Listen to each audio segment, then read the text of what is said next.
Assalamualaikum warahmatullahi wabarakatuh. Alhamdulillahirabbil alamin wassalatu wassalamu ala asyrofil mursalin sayyidina maulana Muhammadin wa ala alihi wa sahbihi ajmain amma ba'du. Ingkang sangat kula hormati niki wonten Habib Nabil, semua keluarga besar Habib Muntir, semua min usulihi wa furuhi sedanten ingkang kula hormati. Ingkang terhormat Habib Ahmad Bahar, Habib Ja'far Al-Attas, niki wonten Profesor Naziruddin, wonten Pak Muzani, wonten Mas Busron sedanten ingkang kula hormati. Yang spesial, saya ini punya dua permintaan. Satu, jangan diundang lagi. Dua, saya minta maaf kalau yang ingin ngundang, mohon nggak usah diteruskan. Saya akan cerita yang ilmiah. Saya terima kasih tadi sama Habib Abdullah bin Ja'far sama Ustadz Hasan Saifur Rijal. Begini, kenapa saya banyak dikutip para narasumber? Karena saya ini jenis kiai yang otoritatif. Jadi saya ini karena nggak menteri, sehingga kalau belajar itu serius sekali. Ya alhamdulillah ini ada Pak Muzani, orang yang bisa ngelantik seseorang jadi presiden. Masih punya utang satu, bisa nggak ngelantik kita jadi ahli surga? Begini deh, kalau cerita ilmiah, nanti saya baca hadisnya. Ada kelebihan kita jadi manusia itu justru karena ketidaktahuan kita.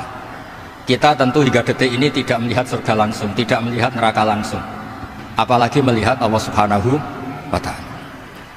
Tapi selalu ada teori, dan ini dibenarkan oleh semua ulama karena ini nas itu mansus. Dan itu diantara kelebihan Rasulullah SAW adalah diutus kafatan linnas, untuk semua orang. Sehingga ada orang ditanya, dengan apa kamu tahu kalau Tuhan itu satu? Orang ini dengan enteng menjawab, innal isnaini, angka 2, 3, 4 dan seterusnya, nisbatu dzalika ilal wahid nisbatul far'i ilal asli. Jadi segampang itu nerangkan ayat qul huwallahu ahad, Allah itu satu. Karena angka itu 2, 3 sampai 1 miliar 1 triliun, nisbatu dzalika ilal wahid nisbatul far'i ilal asli. Semua itu asal usulnya satu. Begitu juga begitu gampangnya Syekh Nawawi Al-Bantani menerangkan kenapa bismillah itu dimulai ba. Berbicara kan alif, tapi kalau bismillah dimulai dari satu ba. Ba itu ada titik satu. Anda gambar kambing, gambar apa saja, gambar Anda entah baik entah jelek, itu tetap dimulai satu titik. Nah satu titik ini disebut nuqtatil wujud, asal usul wujud. Sebab itu kitab I'anatul Thalibin, tadi Habib Nabil cerita sanad-sanadnya Mbah Mun. Sebetulnya kalau boleh angkuh, yang berak cerita itu saya, karena kitabnya milik saya. Tapi beliau tak kasih terus cerita, ya alhamdulillah ada penyambungnya. Nanti tak kasih lagi beliau. Ya memang yang paling berat beliau karena turunannya itu. Tapi kitabnya dari saya, jadi ya satu-satu. Kitab I'anatul Thalibin itu dikarang oleh ulama top, namanya Sayyid Abi Bakar Sato. Beliau punya murid yang sangat terkenal di Indonesia, namanya Syekh Mahfud At-Turmusi.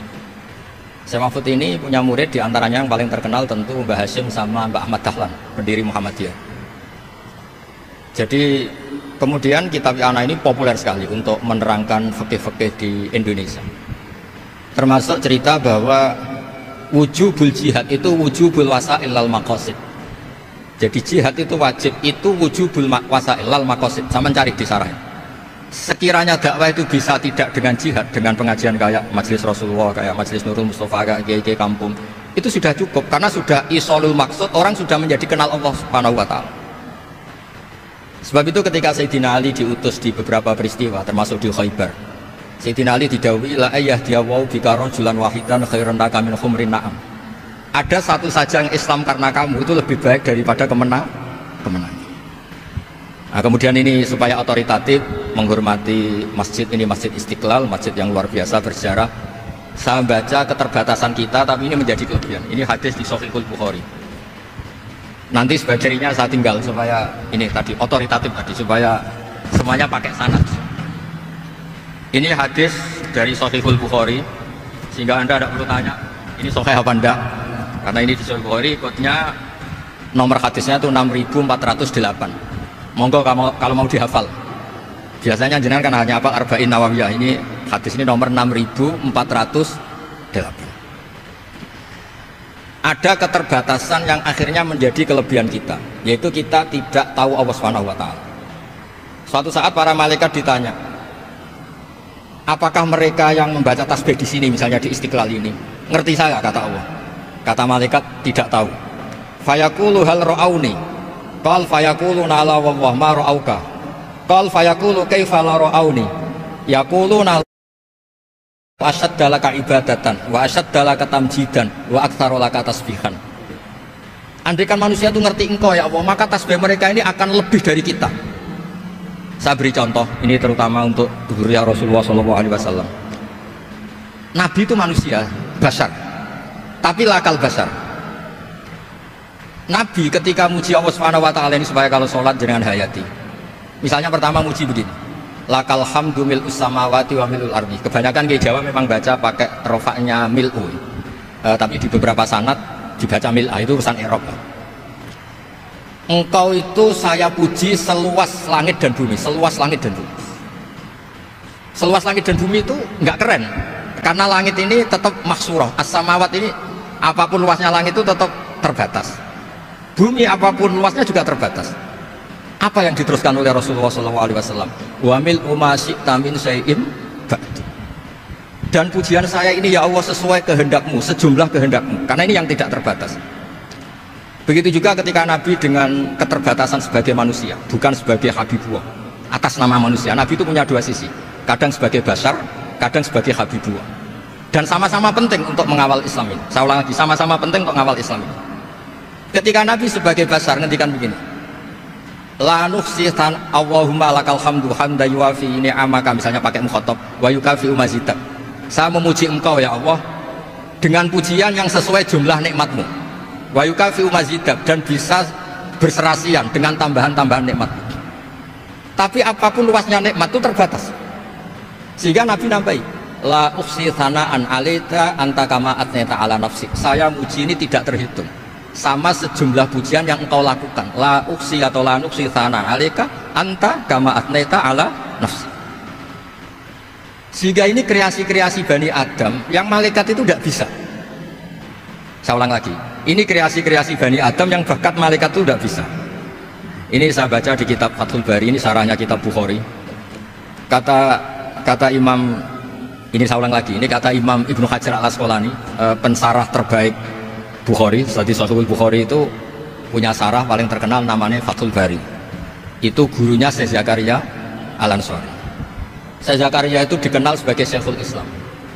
Itu berkahnya punya guru alim banget, keren. Ibnu Hajar Al-Asqalani itu keren, keren itu keras. Kalau muridnya tidak bisa itu keras sekali, tapi urusan ngaji saja. Terus punya murid itu pinter sekali, namanya Ibnu Hajar Al-Haytami. Jadi beliau kalau mau ngaji ya susah, karena gurunya itu alim nyuruh baca. Kalau mau ngajar ya susah, muridnya tuh alim, takut salah. Jadi akhirnya pinter. Orang punya murid alim alama itu kan bingung. Makanya saya tidak suka kalau Profesor Nazar ngaji saya, nanti ngoreksi repot. Sudah gitu Islamnya beliau formal karena Menteri Agama, saya non formal. Lama-lama Islamnya beliau legal, saya ilegal. Kan jadi repot nanti. Makanya tadi tak bully, tak cocokkan. Kalau jenengan Menteri Agama sampai akhirat berarti top. Tapi kayaknya di akhirat saya yang ngelamar jadi Menteri Agama. Tidak ada, ini nggak penting. Ini hanya gojlokan saja supaya kelihatan bahwa Menteri pun juga warga Indonesia. Begini kata Ibnu Hajar Al-Asqalani, ini saya baca ya supaya penghormatan saya sama Habib Umar Hafid. Saya ini baca kitab beliau khatam serius, namanya Taujihun Nabi li Mardhati Bari, yang ditulis oleh Ustadz Fahmi bin Ali bin Ubaidun. Saya baca banyak, termasuk ketika beliau punya manhaj yang tidak populer, kata beliau, fala budda antuwattina nafsaka ala annana khodamatu hadal kaun. Kamu harus yakin bahwa tugas kiai, tugas ulama itu khodamatu hadal kaun, mengkhidmati semua alam raya ini. Dan jangan pernah putus asa, misalnya melihat non muslim terus kamu putus asa, ini non muslim enggak. Bisa saja suatu saat rubbama aslama fakhasuna islamu, bisa saja dia Islam fakhasuna Islam. Nah, ini wirasah nabawiyah, karena dulu Nabi ketika dari kampung Abdi Yalil dan disakiti, malaikat Jibal itu usul supaya kampung itu dihabisi. Kata Nabi apa? La bal arju ayukhrijawa min aslabihim ma ya'budullaha wa la yusyriku bihi syai'an. Bisa saja bapaknya masih kafir, anaknya Islam, cucu-cucunya Islam. Kayak apa Nabi itu? Rojaknya Masya Allah. Nah kemudian ini kembali ke tasbih tadi. Kata Ibnu Hajar al-Asqalani, yukhadu min hadal hadis anna dzikrul hasil min bani adam a'la wa asyrafu min dzikri al hasil min al malaikah li husuli dzikril adamin ma akasrati syawaghil wa wujudi sawarif wa sudurihi fi alamil ghaibi bi khilafil malaikati fi dzalika kullih. Jadi kita ini enggak melihat Allah langsung, enggak melihat surga langsung, enggak melihat neraka langsung. Tapi cara kita zikir, wis nek wis di neraka yo nangis tenan. Padahal yo ora mesti mlebu neraka, lha nangis tenanan. Kayak apa iman kita? Nah, iman seperti ini sesuai kriteria awal sing dikersana Allah, alladzina yu'minuna bil ghaib. Maka andekan saya ini kok dikasih mukasyafah sama Allah untuk melihat surga, saya milih enggak melihat supaya ngikuti yang tetap ghaib. Nanti kalau saya melihat langsung kemudian iman, kata Allah, akeh tunggal ya aku iman mau melihat itu. Jadi kadang-kadang keterbatasan kita ini penting. Makanya masyhur Nabi pernah ngendikan tuba liman ro'ani wa amanabi. Tapi wa tuba liman lam yaroni wa amanabi. Kalau orang melihat saya kemudian iman itu biasa. Ini orang zaman akhir tidak melihat saya tapi iman. Kadang-kadang itu enggak lewat Habib yang ganteng itu enggak, lewat Mudin. Mudin di kampung rapati di duit, ini mulan tauhid ya mandi. Islam itu juga Habib ya mandi, juga menteri ya mandi, juga Mudin ya mandi. Karena Islam itu kafatal, napa kafatal pindah. Nah yang enggak dipunyai malaikat adalah tadi seperti cerita saya tentang Imam Amudi. Segampang itu. Makanya di tradisi pondoknya Mbah Maimun itu ada tradisi qaddimid dirayah ala riwayah. Logika riwayat itu penting karena itu menjadi nyaman. Ya kayak tadi, Allah itu satu. Ketika kita berpikir angka 2, 3 sampai sekian miliar, sekian triliun, nisbatu dzalika ilal wahid, nisbatul far'i ilal asl. Semua itu dibanding angka 1 adalah cabang. Gambar kayak apa ruwetnya dinisbatkan asal usulnya mesti satu nuktoh, yaitu satu titik. Nah satu titik ini kata pengarang I'anatul Thalibin, bi kana makana wa bi yakunu maya. Nah kemudian terakhir ini enggak boleh lama-lama. Kalau lama-lama nanti sampean pinternya nyanyi saya. Jadi sudah. Tapi nggak apa-apa. Saya ini termasuk kiai yang sudah diundang. Ini termasuk Pak MPR, nggak boleh ngundang saya. Pak Nusron apalagi nggak boleh. Itu kalau di kampung sama saya hormat, kalau di sini kok kayak menteri itu. Menteri betul tapi. Lalu gurunya dia itu teman saya gitu. Jadi tanya nih kalau nggak percaya. Makanya kalau sama saya beliau cium tangan, saya sebetulnya ya nggak siap dicium tangan menteri itu nggak siap. Apalagi dihormati Pak Nazar nggak siap. Nanti dikira minta haji malah repot. Repot. Saya ini tadi bisik-bisik itu urusannya ilmu tasawuf, ya ada urusannya dengan haji. Nah, cocokan. Kenapa beliau suka ilmu tasawuf? Saya kan sering lihat beliau ceramah di TV. Katanya obat Gus obat. Orang kalau belajar tasawuf kan kepenak itu. Kayak wis ahli swarga kan kepenak di tasawuf itu kan mang. Sekarang saya cerita tentang ini karena bidang yang saya tekuni. Ada kitab tentang ulumul Quran namanya Al-Mufradat fi Gharibil Quran. Dikarang oleh Ar-Raghib Al-Asfihani. Ini kitab luar biasa. Di situ hanya cerita lafat-lafat per kata. Saya tadi sebelum kesini ngajar dulu di pondoknya Beki, Baitul Qurannya Pak Kures. Karena memang saya termasuk pengajar di sana. Artinya kalau saya sering ke situ, jangan iri. Memang saya termasuk pengajar di sana. Termasuk pengajar yang keren maksudnya. Keren itu artinya pakai referensi, bukan asal. Begini kata kitab itu. Rasulullah SAW itu kan punya nama Muhammad, orang yang banyak sikapnya atau semua sikapnya terpuji, termasuk ketika sebagai manusia. Sama lagi termasuk ketika sebagai apa? Manusia. Sebagai manusia aja Nabi gak pernah salah. Begini kata kitab itu, nabi-nabi yang keren-keren itu, sama lihat di Ahaditsus Syafa'ah, itu masih egois. Ketika ada haulul mauqif, ada prahara mauqif, itu semua nabi bilang nafsi, nafsi, nafsi, nafsi. Ketika dimintai syafaat bilang nafsi, nafsi. Tapi Rasulullah SAW itu beliau ngendikan ummati ummati, dan beliau ketika dimintai syafaat kata beliau sudah analah saya bisa memberi syafaat. Kata beliau fa akhirru lillahi ta'ala sajidan fayaqulu li ya Muhammad irfa' ra'sak wasal tu'tah wasfa'tu syafa'. Kayak apa hebatnya Rasulullah SAW? Umumnya para nabi melihat akhirat itu sudah akhir dari semua amal.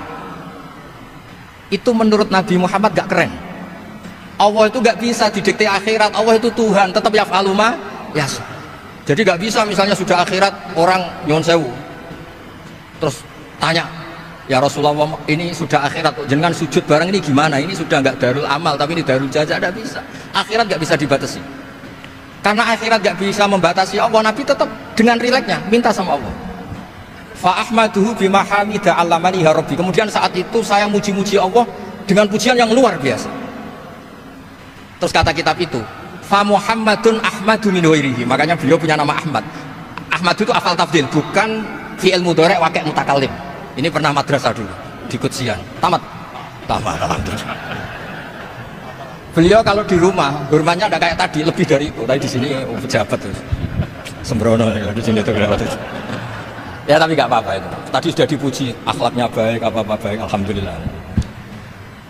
Fa Muhammadun ahmadu min ghairihi. Ketika para nabi nggak bisa muji Allah di mahsyar, bahkan mereka itu nyuruh saya egois, hanya mikir diri sendiri, nafsi-nafsi. Rasulullah Muhammad ini punya nyali untuk muji Allah dan tetap mengajukan permohonan apa? Disebut fa Muhammadun ahmadu min ghairi. Sampai lihat di Bukhari, di Muslim. Fa ahmadu bima hamida 'allamani rabbi. Tetap muji-muji Allah. Nah, bukti bahwa teori saya benar dan otoritatif adalah yang nggak bisa hilang di surga itu juga wiridan.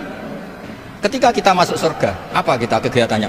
Da'wahum fiha subhanakallahumma wa tahiyyatuhum fiha salam wa akhiru da'wahum alhamdulillahi rabbil alamin. Nah, kemudian ini juga yang terus kemudian dinyatakan al-baqiyatus sholihat. Ini kalimat-kalimat yang abadi.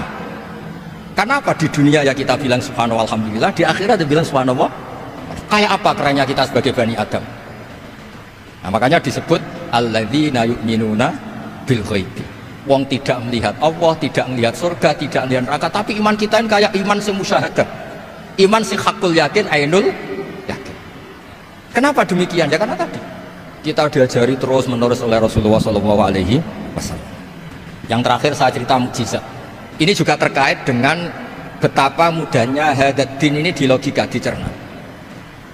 Kata Rasulullah SAW, sabda Nabi di hadis, salang lagi ini hadis sahih di bab awal Fadailul Quran di Sahihul Bukhari.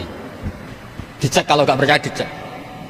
Ma minal anbiya'i nabiyyun illa utiya minal ayati ma misluhu amana alaihil bashar. Wa innama kana alladzi utitu wahyan auhahu wa ilayya fa arju an akuna aktsarahum tabi'an yaumal qiyamah. Enggak ada nabi kemudian kecuali dikasih wahyu, dikasih mukjizat. Dan mukjizat ini dahsyat sehingga orang itu dipaksa iman. Kayak Nabi Soleh, ada unta besar keluar dari batu. Nabi Musa punya tongkat dipukulkan ke Laut Merah langsung menyibak jadi daratan. Tapi kata Nabi Muhammad SAW, saya tuh tidak punya mukjizat kayak itu, juga gak ingin. Saya ini dikasih mukjizat Al-Quran, dan saya berharap karena mukjizat Quran ini adalah terus kemudian umatku menjadi yang terbanyak ila yaumil ya. Sekarang kita berlogika, ini kata kitab Fathul Bari lagi, kita berlogika a'jaza yu'jizu i'jazan, sesuatu yang menjadikan orang lain nggak mampu disebut i'jaz, kemudian karena ayat menjadi mukjizat, sesuatu yang kita sepakat nggak mampu. Nah kalau itu masalahnya, tongkat dipukulkan laut kemudian menjadi kering, kita mampu enggak? Enggak kan? Tapi pertanyaannya, Anda bikin nyamuk mampu enggak? Enggak kan? Anda bikin sapi, bikin unta mampu enggak? Enggak kan? Makanya Nabi Muhammad SAW cukup, sudahlah kamu itu manusia, bahkan sekedar menciptakan lalat itu enggak bisa. Innallaha la yastahi ayyadriba mathalan ma'a ba'udatan. Kemudian mukjizat ini sama Nabi dicontohkan hal-hal yang keseharian kita. Wa min ayatihil lailu wan nahar wasyamsu wal qamar. Sekarang peristiwa laut dibelah Nabi Musa dengan matahari yang nggak pernah turun mesin, itu keren mana tuh? Keren matahari yang nggak pernah turun. Terus kata Ibnu Hajar Al Asqalani, li'annal mu'jizat al-madiyah kanat khisyatan tusyahadu bil absor. Kana qati Shalih wa asa Musa. Wa mu'jizatul Quran tusyahadu bil basirah. Fakana man yattabi'uhu atau yatba'uhu li ajliha aksar. Fa innal ladzi yusyahadu bil absar yang qaridu bingkiradi musyahidihi wal ladzi yusyahadu bil basirah bakin. Ya saya ulang lagi, bakin. Ya, bakin terus disaksikan orang sing ja'a badal awali mustamirran. Begini logikanya. Mukjizat kayak nakoti Soleh atau Asa Musa yang terkenal. Saya andaikan jadi umatnya Nabi Musa terus dikasih tongkat itu, terus bisa apa coba? Ketika kita punya utang disuruh nyaur, ya nggak bisa dipakai jaminan kan. Sudah gitu orang tanya ini asli apa enggak, kalau asli buktikan, kan ya repot. Tapi kalau kita jadi umatnya Rasulullah SAW ditunggoni Quran, punya banyak masalah resepnya sabar. Kalau nggak bisa sabar ya nyari kiai-kiai tukang ijazah anak menodongannya mandi. Karena orang mensifati Allah itu macam-macam. Makanya saya pastikan nggak ada agama yang mengajarkan rasional kayak agama apa? Islam. Makanya liqaumi yaqilun liqaumi yatafakkarun. Coba misalnya nyamuk. Kamu bikin nyamuk tidak bisa kan? Nyamuk punya organ tubuh kecil, organ tubuhnya punya urat. Kamu mikirnya kayak apa? Sekedar bikin patungnya saja tidak bisa, apalagi bikin nyamuk. Jadi untuk mengakui kudronya Allah yang tidak terbatas dan kita lemah, itu tidak usah nunggu peristiwa kayak terbelahnya laut. Cukup wama min dabatin fil ardi wala ta'ir yatiru bi janahihi illa umamun amsalukum inna fi khalqis samawati wal ardi waqtilafil laili wan nahar, seterusnya la ayatil liqaumi yaqil. Nah, gara-gara pola yang diajarkan Nabi itu ila yaumil qiyamah orang tetap Islam karena nyaman dengan kepastian mukjizat ini baqiyah ila yaumil qiyamah. Itu kayak apa baiknya Nabi. Makanya saya suka tadi burda yang dibaca. Ada ulama kayak Muhammad bin Said Al-Busiri yang ngarang burda. Itu kalau berpikir itu sederhana. Ngeten lho Gusti, malah nerangno pangeran. Lama da'awa da'ina li ta'ati bi akramir rusli kuna akramal umami. Ngeten lho Gusti, karena Rasul Muhammad itu terbaik, ya logikanya umatnya juga terbaik. Jadi lama da'awa da'ina li ta'atihi bi akramir rusli mesti kuna akramal umami. Jadi burda ini saking manjanya sama Allah sampai bilang gini. Wala yadika Rasulullah ijahuka biidal karimu tajalla bismimun takim. Ya Allah, engkau telah menamai Nabi engkau itu Raufur Rahim, yang penuh kasih sayang, yang sohibus syafa'ah. Maka ketika engkau ingin nyiksa kami dengan alasan engkau ini al-muntakim, dat yang bisa nyiksa orang maksiat, jenengan harus ingat ya Allah bahwa Nabi kita itu Nabi yang kau gelari Raufur Rahim. Ya kalau gitu jangan jadi nyiksa. Terus gunanya apa digelari Raufur Rahim raiso nyafaati gitu. Wala yadika Rasulullah ijahuka biidal karimu tajalla bismillah. Terus fa inna min judika dunya wa darrataha wa min ulumika imal lauhi wal qalam. Dan itu juga yang dibuktikan Rasulullah SAW. Sampai beliau ngendikan likulli nabiyyin da'watun mustajabah wa akhtabi da'wati syafaatan ummati yaumal qiyamah. Semua nabi itu punya doa yang mustajab dan semuanya sudah dipakai di dunia. Tapi saya menyimpan jatah itu supaya saya tetap punya hak syafaat fi yaumil qiyamah. Terus ini bukti-bukti bahwa ilmu yang selama ini diajarkan para habaib, para kiai itu otoritatif. Saya hanya bantu jenengan memastikan kalau hadis itu sahih dimaknai oleh ulama-ulama yang kredibel. Ya, perjanjian terakhir tadi, saya ini termasuk kiai yang sergap. Tanya Mas Usron, Pak Muzani juga pernah ke rumah saya. Meja saya itu isinya ya kitab. Habib Nabil pernah ke kamar, isinya kitab. Jadi kalau jenengan ngundang saya itu berhadapan-hadapan sama hukumnya Allah, yaitu ganggu orang belajar gitu aja. Mohon ngoten mawon, assalamualaikum warahmatullahi wabarakatuh.